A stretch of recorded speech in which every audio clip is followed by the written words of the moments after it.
Here we go again. A handful of rappers, celebrities, and instigators out here are discouraging black people from voting or trying to convince us that our vote doesn't matter because both candidates are the same. Don't believe them. Every 4 years, a few vocal people who rarely if ever use their voices to mobilize their followers to engage in specific political action suddenly crawl out of the woodwork to spread misinformation about the next presidential election.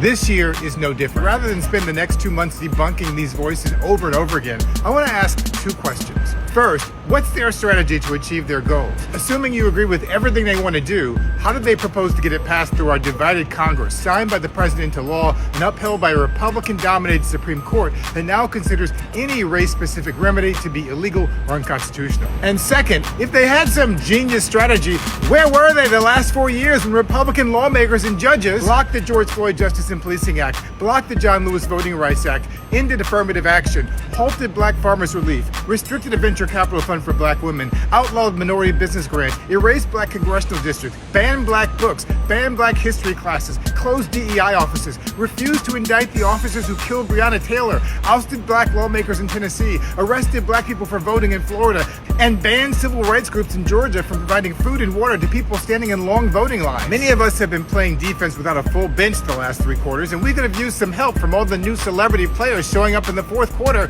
who want to change the playbook. As Malcolm X said, "Show me in the white community where our singer is a white leader." yes, celebrities have a valuable supporting role to play, but they don't get to show up 2 months before an election, ignore the work of black thought leaders, and demand a meeting with a presidential candidate like they're some official spokesman for black America. So instead of spending the next 8 weeks responding to every lie about Kamala Harris, I want to propose 10 constructive things we can do to help advance our political agenda well into the future. Number 1, get informed. Follow the news, take a class, become a critical thinker and more sophisticated consumer of information. I read dozens of news sources every day. You don't have to read that many, but don't rely on one source for all your news. Review multiple credible sources. Number 2, verify information you share. Learn to spot misinformation and try not to forward fake news. Fact checkers like Daniel Dale, Snopes.com, FactCheck.org, and PolitiFact try to debunk misinformation, but sometimes they make mistakes and can't keep up. That's why you need to know your sources. Media outlets like Fox News, the New York Post, Newsmax, Town Hall, the National Review, and the Wall Street Journal editorial page have a distinct right-wing political bias that favors Trump and the Republicans. Also, rappers, athletes, and celebrities have every right to share their opinion, but they're not always the most reliable sources for information about government and politics. Number 3, vote. Election day is November 5th, but some states require you to register weeks before then. Go to vote.org today to find the voter registration deadline in your state. If you think you're already registered, know that Republicans are trying to challenge and purge inactive voters, so check to make sure your name has not been removed from the rolls. Number 4, attend local government meetings. Many of the decisions that affect us, including where liquor stores and pollution sites are built and which books are banned in schools, are made at local public meetings that very few people bother to attend.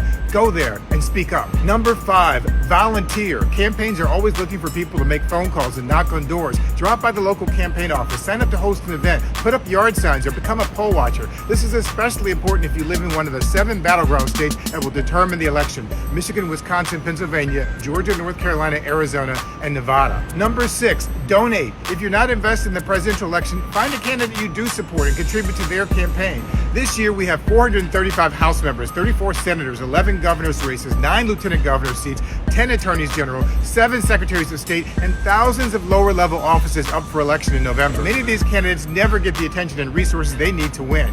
Your money can make all the difference. Number 7, don't reinvent the wheel. Support organizations that are already doing the work. Groups like Color of Change and the NAACP are developing important policy goals and working to implement them. Number 8, lobby your elected officials. The president can make some critical and unilateral decisions for the country, but most government decisions that affect your day-to-day life are made by Congress, your state legislature, your county commissioners, your city council, your zoning board, and your school board. Visit their offices, call them up, write them letters, let them know what issues you care about. The phone number for the U.S. Capitol switchboard is 202-224-3121. Number 9, run for office. If you're not satisfied with the people in government, show them how it's done. Don't expect someone else to do it for you.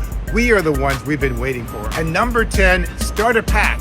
If none of the other steps work for you, you can start your own political action committee to fight for the causes you believe in. You can even create a legislative scorecard to give ratings to members of Congress based on the issues you care about. There are dozens of other constructive things you can do, so don't be limited by this list. But remember this guiding principle: cynicism is not a strategy, and apathy is not a solution.